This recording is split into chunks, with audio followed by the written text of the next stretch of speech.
By a strange irony, we decided next to test a pure workhorse and discovered immediately that sort of sense of detail that had been so lacking in the American recreational vehicles. If you've got to have a tailgate, it might as well close like that.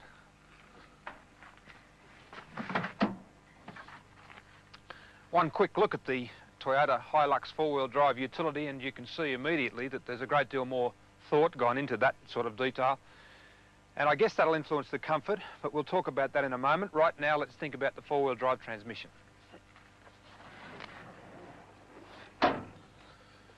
This is a 4-speed manual transmission, which I prefer, and particularly with smaller engines, as this one certainly is, being of only 2 litres, less than half of the capacity of the American 4-wheel drives. The select mechanism for the high and low ranges is also easier to get at and easier to use, and we're going to use it right now. So let's go. That's in high 2, that's high 4, that's low 4. Let's do some work.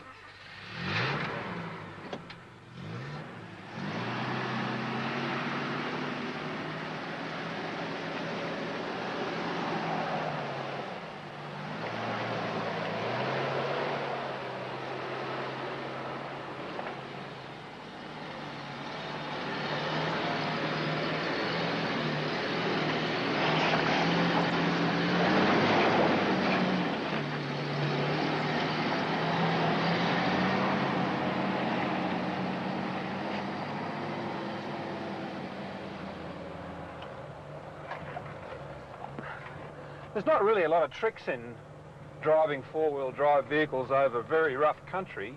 It simply means taking things nice and gently and trying to select the most effective and therefore least difficult path.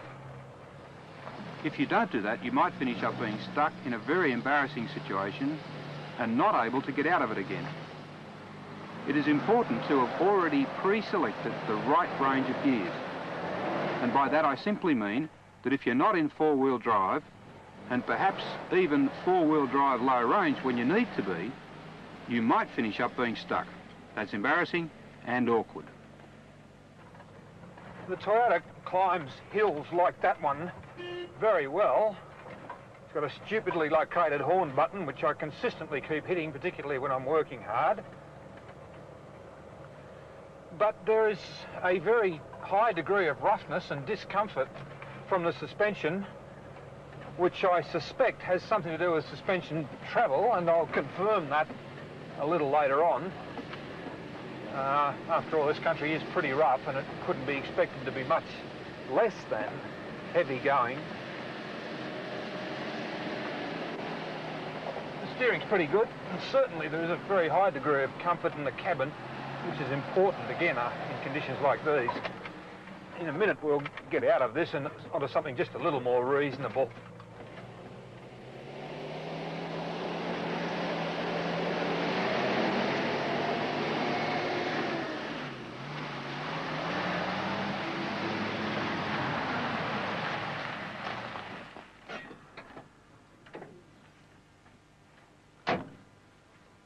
The jostling these things drive you mad.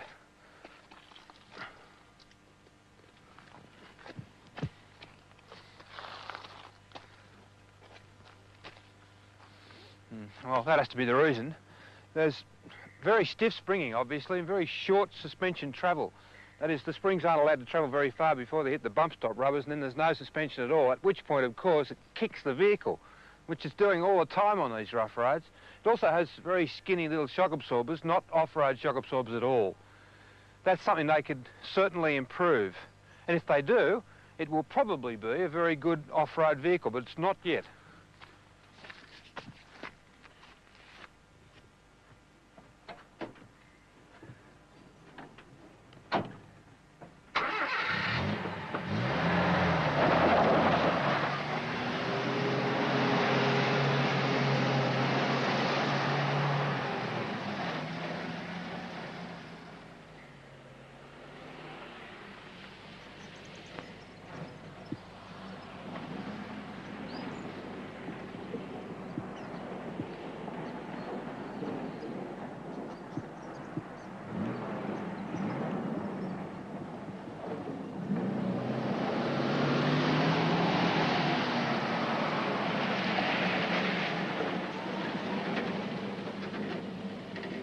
Although the Toyota Hilux 4-wheel drive could be considered to be a recreational vehicle, quite obviously its major purpose in life is as a work vehicle, and so we have to test it off tracks occasionally.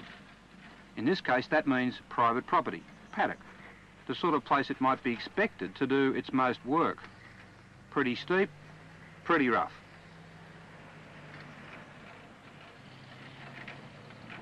Once again, I have pre-selected low-range four-wheel drive, and I'm at this moment in second gear.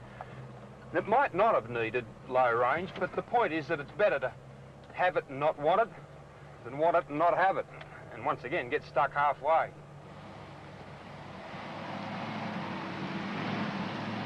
This is steep.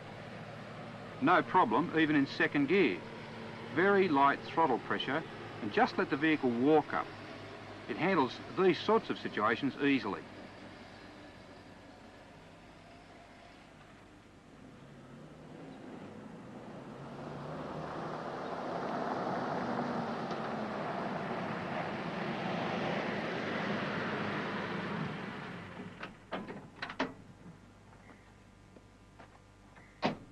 The Toyota Hilux pickup will be a very good four-wheel drive vehicle when they revise the suspension. We could make an interesting hybrid here. If we took the suspension from either the International or from the Jeep and we slung it up underneath the Toyota, it would be great. Perhaps it needs a touch more power, but in every other respect, it really is a very good vehicle. And now for the enigma.